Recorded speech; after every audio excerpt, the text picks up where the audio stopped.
Welcome back to the Unrevealed Realities, the channel where ordinary roads hide extraordinary secrets, and where, in our secret chapters, we reopen stories buried under silence, paperwork, and disbelief. Tonight, we turn the headlights toward a stretch of asphalt America refuses to forget, a highway that millions have driven, thousands have feared, and some have never returned from. By day, it looks harmless. At 9:47 a.m., traffic flows steadily, trucks hum past faded mile markers, families sip coffee in minivans, and the road blends into the landscape like it always has. It cuts through working towns and forgotten exits, through places built on hustle and hope, where people drive long hours chasing paychecks, deadlines, and second chances. No warning signs mention what happens after midnight. No map marks where people vanish. And no GPS will tell you why drivers slow down without knowing why, or why radios crackle to life when there's no signal. The first official police report that still exists is dated decades ago, filed at 2:13 a.m. A lone sedan was found pulled onto the shoulder, hazard lights blinking in perfect rhythm. The engine was warm, the doors were unlocked, the driver's wallet sat on the passenger seat, cash untouched, phone still powered on, last navigation instruction frozen on the screen. Continue straight for 12 miles. There were no skid marks. No footprints. No sign of a struggle. Just the open road stretching forward into darkness, as if the driver had stepped out for a moment and simply never stepped back. At first, authorities treated it as an anomaly. People leave cars behind for many reasons. Fatigue, panic, bad decisions made at night. But then another report appeared. And another. Different years, different vehicles, same stretch of highway. Same window of time, between 1:30 a.m. and 3 a.m. Same quiet details that refuse to make sense. Engines warm, keys present, no evidence of theft, and always, the same unanswered question: where did the driver go? Truck drivers were the first to talk about it openly.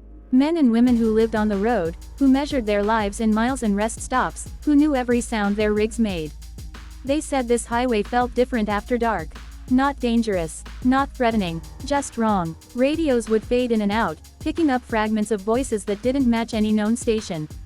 Headlights ahead would appear too close, then vanish without passing. Time would stretch. A 10-minute drive would feel like an hour, while the clock insisted only moments had passed. One driver described passing the same broken sign 3 times in one night, convinced he was stuck in a loop. Another swore he saw a man standing on the shoulder, waving slowly, his face impossible to see, his body illuminated only when headlights hit him directly. Each time the truck passed, the figure was gone. No footsteps, no sound, just the echo of an image burned into memory. By the early 2000s, the reports grew harder to ignore. Security cameras at nearby gas stations began capturing strange footage. At 1:58 a.m., a pickup truck pulls in. The driver steps out, looks exhausted but calm. He buys coffee. He jokes with the cashier about the late hour. At 2:04 a.m., he walks back outside. The camera angle shifts to the parking lot. The truck is there. The driver is not. No footage shows him leaving. No camera captures another person approaching. It's as if he simply stepped out of frame and was erased. Police combed the area. Dogs tracked scents that led to the highway's edge and stopped. Helicopters scanned nearby fields, rivers, and tree lines.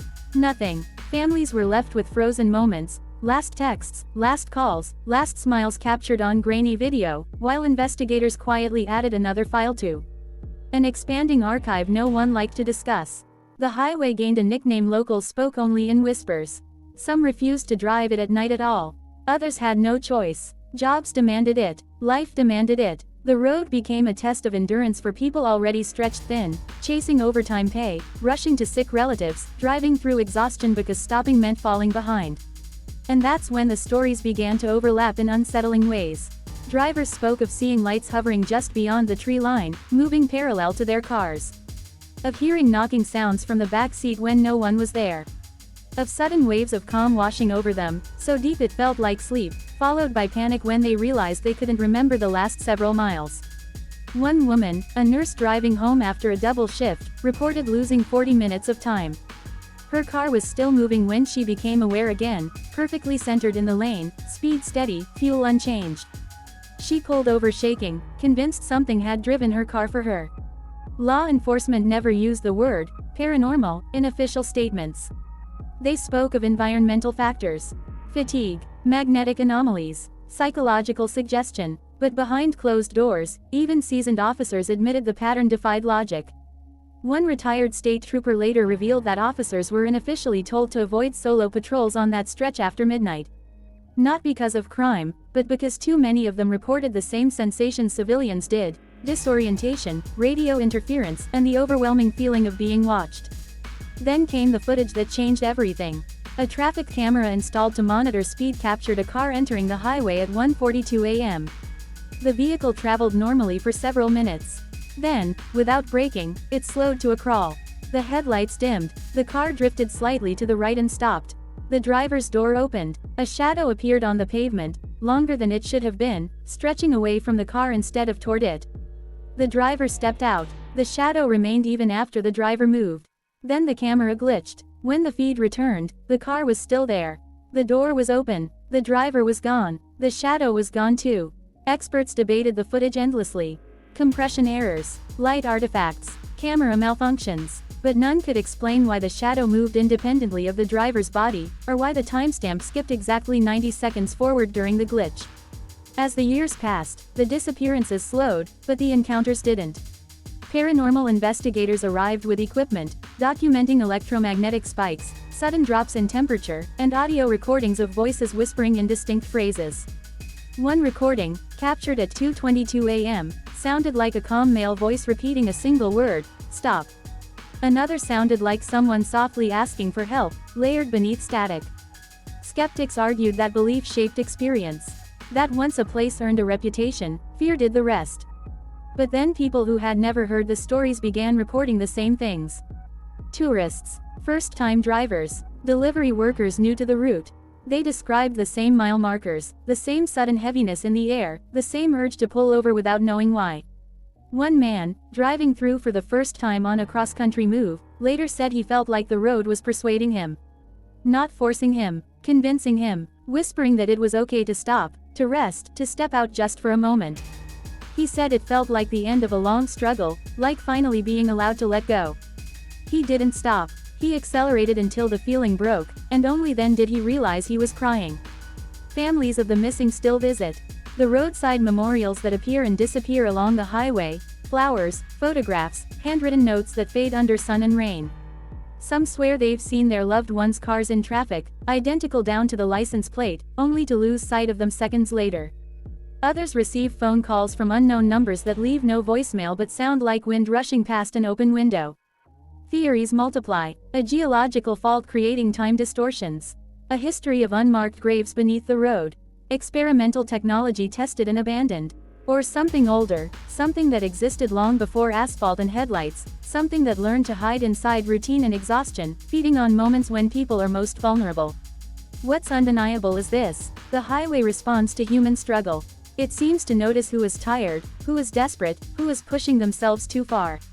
Those chasing extra shifts, those racing against grief, those believing they can outdrive sleep and stress. The road doesn't attack, it waits, it invites, and sometimes, people accept without realizing they've made a choice. Today, warning signs have been added, lighting improved, patrols increased. Officially, the case remains open, unsolved, categorized as a cluster of unrelated incidents. But ask anyone who drives it regularly, and they'll tell you the same thing: never pull over between 1:30 and 3 a.m. Never turn off your engine. Never follow lights that don't belong to a car. And if the radio turns on by itself, don't listen too closely. Because this highway isn't just haunted by what happened there. It's haunted by what could happen, by the thin line between pushing forward and disappearing, by the cost of hustle in a world that never lets you rest. It reminds us that some places don't need monsters or legends to be terrifying. They only need exhaustion, darkness, and one quiet moment when someone decides to stop. And somewhere out there tonight, headlights will cross that stretch of road again. Engines will hum, radios will crackle, and the highway will watch, waiting patiently, just like it always has. Thanks for watching the Unrevealed Realities. If this story kept you listening a little longer, share it with someone who drives late at night. Subscribe for more secret chapters, and stay aware, because some roads remember who travels them.